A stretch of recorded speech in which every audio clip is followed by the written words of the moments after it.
ito po ang Peace Center at ako pa rin si July, ang Bading Technician. So ang topic po natin for today ay hindi po review at wala pa po nagpapadala sa atin, pero meron pong subscriber o viewer na nagtanong, Idol, may tutorial ka ba ng video? May tutorial video ka ba ng pag-wiring ng hybrid inverters? Hybrid inverter wiring sa main distribution box. So, pag sinabi mo distribution box, ito po yung main panel mo. So, nandito po yung breaker ng iyong switches at saka ng iyong wall outlet. So, yung mga load mo, naandyan po lahat.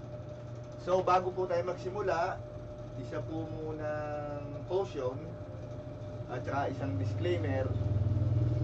Ang hybrid po ay hindi kagaya ng off-grid na hindi ka makukuryente unless talagang napaka-timo. So dito po sa ating hybrid, ito po ay nakakonekta directly from DU.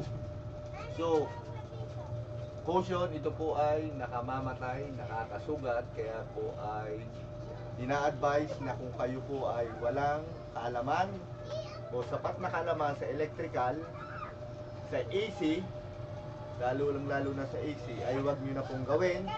Kung malakas talaga ang loob ninyo, ay huwag nyo pa rin gawin. Kumuha po kayo ng isang electrician na marunong. And ang huwag nyo kalilimutan ay inverter model, at mag-download po kayo o magbasa kayo ng specs at saka manual. Doon po ay hindi nyo na kailangan ng advice ko. So consult lagi yung manufacturer manual and specification. So unang-una, sa pagbili ng inverter, wag muna tayo sa wiring na itinuro ko po sa inyo nung panahon hapon, na yung mga nagso-solar na magagaling ngayon, na nagsoturo pa ng upgrade, yung po ay merong tatlong requirements, si hybrid inverter. So unang-una, si hybrid at grid tie. Pag sinabing grid tie, walang battery. Without. Pag sinabing hybrid, with battery. So yun ang pagkakaiba niya, pero pareho silang connected sa DU. And then, ang requirements po nila para mag-sync ang inverter ay kailangan meron kang base value. Yan po ay yung single tsaka si 3-phase. So ina-assume po natin na siya ay single phase kasi ito po malamang ay pambahay. Kasi kung ito po ay 3-phase, sigurado pong may experience na si sir.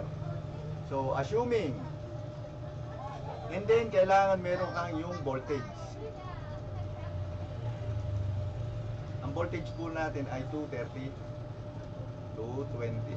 So alin man sa dalawa o kung alin man sinusunod nyo, ito po ay dapat ganoon din. Ang last ay yung pong frequency.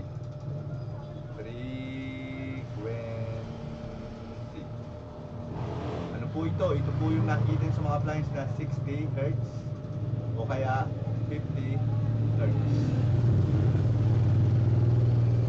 So kailangan po ito ay 60 rin. Kasi nasa Pilipinas po tayo. So hindi nyo kailangan ng 50 Hz. So kung may pagkakaiba po yan, halimbawa ang kuryente nyo po ay 110, pero single phase o 3 phase at 60 Hz, hindi po magsisync ang inverter at ang DU. So kailangan same yung tatlo. So yun po unang requirements. And then ang pangalawang requirements ko po ay basahin nyo ang manual and then yung specification, kasi pag naandun po kayo at sinunod nyo ito, hindi nyo na po kailangan pa ang bunganga ni ubad na technician. Mas maniwala po kayo sa manufacturer's manual at saka sa specs. Kasi yung pong akin ay based on experience at based sa ibang inverter na maaring hindi kagaya ng sa inyo. So yun po, caution ulit at disclaimer, 220, nakamamatay, nakakasugat at nakapagpalakas na similya. Anyways, so punta na po tayo ngayon doon sa wiring diagram. So ayan. Ay, so ang wiring diagram po nito ay simpleng-simple. Hindi po kayo pahihirapan ito.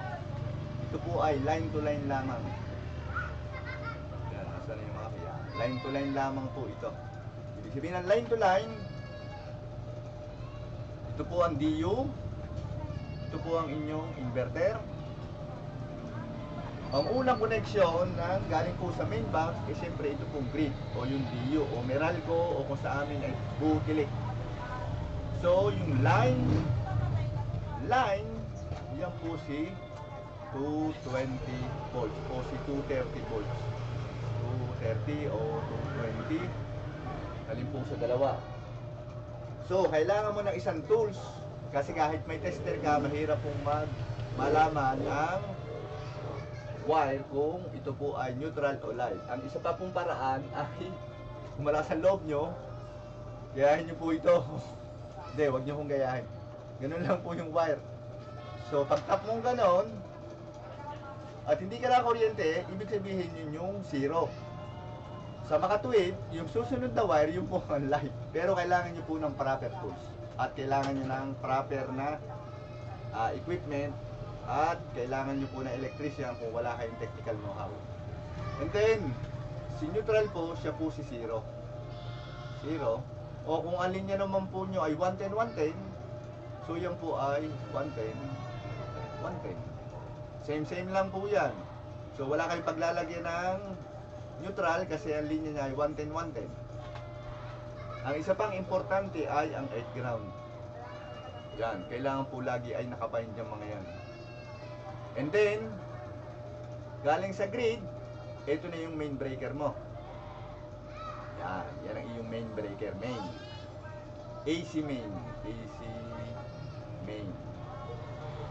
And then, yung CT, ito po yung sumusukat ng ampiraheng kinukonsume nyo. O kung doon sa inyong digital meter, ito po yung ampere.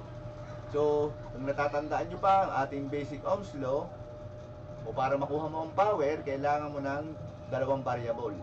So, kailangan mo ng volts times current equals power. O kaya volt times current equals watts. So, ito po yung nagpo-provide ng unit ng A kasi given na po ang 220 volts. So, malalaman nyo kung ilan ang nakukonsume ninyo at kung ilan na napuproduce nyo sa pamamagitan nitong CCT. And then, meron pong dalawang load. Bakit merong dalawang load? Ito po ay yung mga malalaki yung load. Sabihin natin ito po ay si microwave oven. Na hindi naman siya importante, ginagamit nyo lang siya pang mabilisan. So itong linyang ito, pababa, ito'y N pa rin at ito ang live. So yung itim po yung ating live. Ito po ay masira man si inverter, ito po ay buhay na linya. Pero kung mamamatay naman ang kuryente, ito po ay patay na linya, ito po ay buhay na linya. Kasi ito lang yung galing sa inverter, siya yung dumaan sa inverter at doon siya palabas. So yun po ang tandaan nyo, pagkakaiba ng dalawa. Once na nag-brown out, ito po ay X Pinoy, patay. Pero dito ay buhay. So ito po ang emergency load na tinatawag ko lagi. Emergency load. Hindi po basta sinabing emergency load ay ito'y ilaw lamang. Ito po ay maaaring yung mga kung kayo may tindahan, may mga rep kayo, maraming laman, mamigay naman kayo. Ito po ay yung magsusupport doon sa inyong freezer o kaya sa inyong kung ano man. Usually, yan po ay sa mga ospital, makakakita kayo ng emergency load, yan po nakasaksak yung mga breathing aparato. Yun po ang isang good example ng emergency load. Na mamatay man ng ilaw, kailangan siya ay buhay. Kung mga wall outlet nyo dito nakakabit, eh di buhay din po ito. At meron pa kayo ritong wall outlet na hindi naman mga importante, halimbawa sa kitchen, yan po. So dalawa po dapat ang linya niyan. Depende po yan sa inyong diskarte, pero ito po yung isang illustration na may pakikita ko sa inyo pagkakaiba nung home load at saka nung emergency load. So, ang tandaan nyo, pag emergency load, ito po ay dumada sa inverter. Mag-brown out man, basta't may laman ang battery, check ang battery o buhay ang PB, ito po ay may supply. Kung may kuryente naman, ito ay may kuryente rin, ito ay may kuryente rin, pero kita nyo naman pumasok doon, then magko-combine po silang lahat dyan, and then yung setting po ng inyong inverter ang magko-control ng flow nito. Ito naman po si generator, ito po ay optional lamang. Depende sa model at depende ko sa price ng inverter o kung may option siya ang genset. Usually, ito po ay makikita sa mga mamahaling inverter. Meron na po akong daying na ikabit na 3.0 ba o 3.6 to 8 kilowatt. Meron po siyang available na diesel generator. So, lahat po yan ay magbabind sa inverter. Tandaan yung line at saka neutral at saka ang PE. Ang PE, yung po ang ground. So, linisin na natin to. Ulitin lang natin. Ito ay not connected sa inverter. So, alam nyo na kung ano mangyayari pag nawala ang ilaw. X din siya. Ito ay may kuryente man o ano, may kuryente man, basta't may supply, may kuryente man o wala, basta't may laman ang battery at ang breaker, ang PB, ito po ay may supply. So, ito po si emergency load. Emergency load. Yan. Tandaan nyo, breaker 1, ito po yung nasa main ninyo. Kumbaga ito yung pinaka kumbaga ito po yung, di ba, sa maliit na bahay, either 30 o 40 ang ilalagay mo. Yung galing sa metro, pagpasok. And then, bibiyakin mo siya ng dito, bibiyak ka ng 20 at saka 10 para sa ilaw. Ito ay sa wall outlet. Yan, ito po yan. And then, yung CD nga na sinasabi ko, and then yung RCBO, ito po ang isang recommended natin, 300 mA na RCD. And then, yung breaker ninyo, alam nyo naman yung pagkukumbit ng breaker. So, kung ilang watts,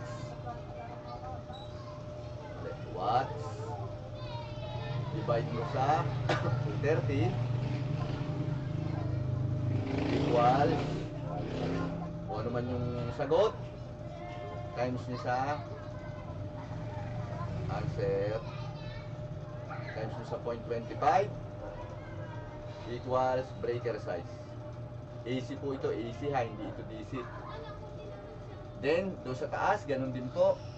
Then, pagpasok na nandyan, dyan na po sila magsasama-sama. Sila po ay friendship dyan. Yan. And then, yung output ng inverter na pinagsama-sama, depende sa setting ninyo o parameter na ginamit ninyo sa inyong inverter, dito po siya lalabas. So, tandaan nyo po, 1, 2, papuntang inverter, 3. Yung pong galing na sa inverter. O kung gusto nyo pang maglagay ng another pa, mga para po redundant.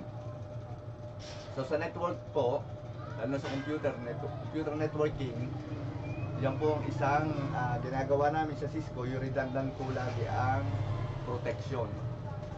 So, yung mesh po niya ay sanga-sanga po yan. Parang gagamba. Bahay ng gagamba. Then, review lang po ulit tayo. Pag nakakita kayo ng L, ibig sabihin po niyan yan yung 220. 220, line to line. O 230, 230. Neutral ay yung pong 0 volts. Ito po ang 0 volts. Ground. Ganon din po dito, 220, 230. Yung pong orientation ay hindi pwede magkabaliktad ha. Kasi ang sagot po niya pa nagkabaliktad ay boom. Yan. So malinaw na po yan.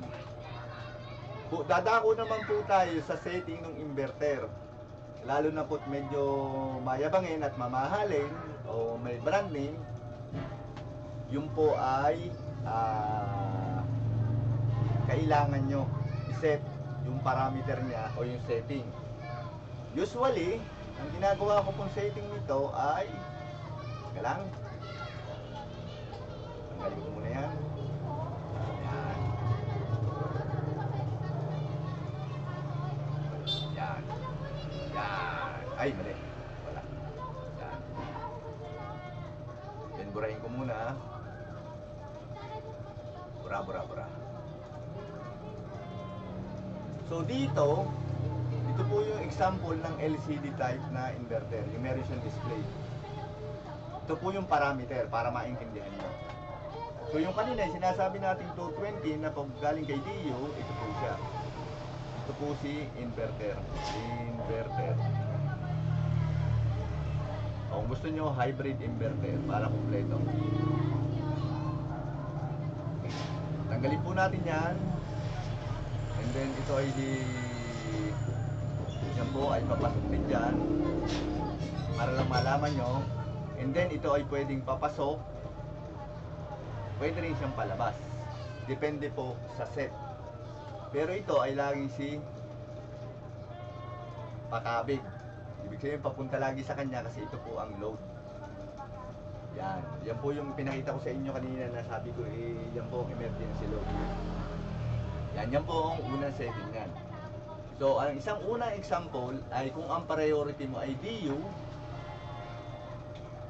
at yan po ang kanyang napoproduce. Ito yung battery voltage. Ito yung sabihin naman natin ito ay 1,000. 1,000 watts o 1 kilowatt. So, ang set po niyan ay kung priority ito sa setting ninyo, si DU po ang magsusupply dyan. And then, pupunta siya doon.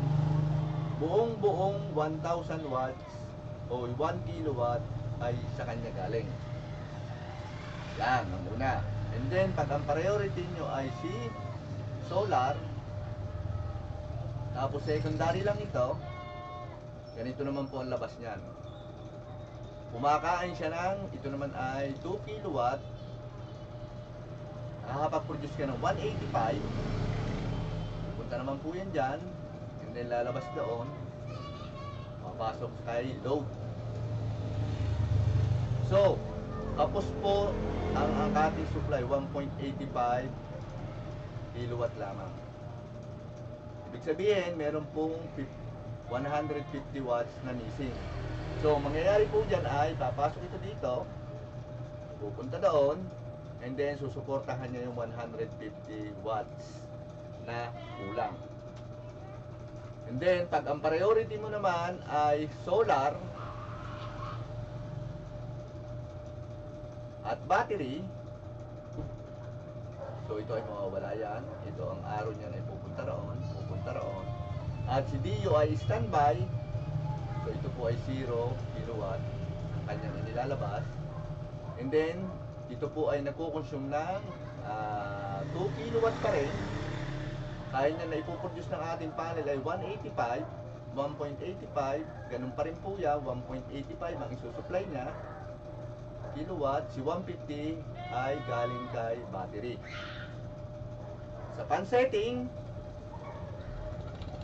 halimbawa ay 50% lang ang isusupply mo kay load. Dito po 50% lang, o depende po yan kung ano yung preset doon o kung ano yung specific na setting. So magsusupply siya ng 50%. Kung ang DU mo ay secondary, susuplayan din niya ito ng another plus 50. And then, yung 50% nito ay pumunta doon, then meron pa siyang 50% pa. Ito naman po ay pupunta kay battery. Or, si 185, ang setting mo ay priority LDU. Galing doon, 2 kilowatt, 2 kilowatt, 2 kilowatt ang supply nito. Ito naman ay dadalhin niya doon. Kaya consult po yung manual at saka yung specs kung ano yung setting, ano yung parameter na naaayon sa inyong gusto. So, ang pinaka-the best po na setting dyan is kung laging, halimbawa, kagaya lagi nagbabrown out sa inyo, kailangan ang priority mo po ay yung battery. And then, secondary lang yung load mo. Yan. Kung ang habol mo ay hindi ka mamatayan ng ilaw pag nag-brown out. Yan. Secondary.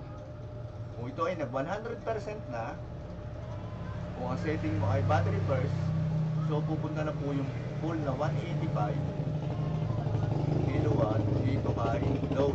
And then, susuportahan lang ni Meralco o ni Batilic o kung sino man ang DU ninyo ng 150 watts. Kung ito naman po ay nagpo-produce lang ng 1 kilowatt, 1 kilowatt naman po ang ibibigay nito, and then si battery ay naka-standby lamang. Ito po ay nagiinom lang sa isang tabi, pasilip-silip, na pag namatay bigla, ito, siya naman po ang magti-trigger na buhayin na bumuhay doon sa inyong load o mag-supply sa inyong load. Kung meron pang solar, joint force po yung dalawang yan. Yun, ganun po yan. Yan ang setting po na kailangan nyo rin maintindihan, hindi lang kailangan yung installation ng wiring. Yung pong setting at parameter na kailangan nyo sa inyong setup. So again, kailangan nyo ng experience. Pag hindi nyo alam o hindi kabisado at malakas ang loob nyo, wag pa rin pong gawin, kumuha pa rin ng electrician kasi ito ay 230 0 0 ground, breaker, RCD, breaker, o kung gusto nyo po ito po ay bypass, o yung sinasabi natin pag namatay ang ilaw, siya po ay wala din. Ito po ay always. Yan. Always ng supply. So, ganyan lang po kadali yun. So, hindi nyo na kailangan pahabain pa. Hindi nyo na kailangan pang manood pa ng ibang video. I-consult nyo lang yung sinasabi ko sa inyong manual at saka specs. At, kung naintindihan nyo naman ito, i-consult nyo pa rin ang manual at specs. So, yan pong hybrid, uulitin ko, nakamamatay po yan. At kung po siya nagtanong, sana po siya hindi natutunan. At sana po inaibigay natin yung kanyang ine-expect na sagot natin. So, ito po ulit ang PC Center. Ito po ulit si July, yung hubad yung technician. Magandang hapon po at maraming salamat. Like and subscribe po. At saka share natin. Salamat po ulit.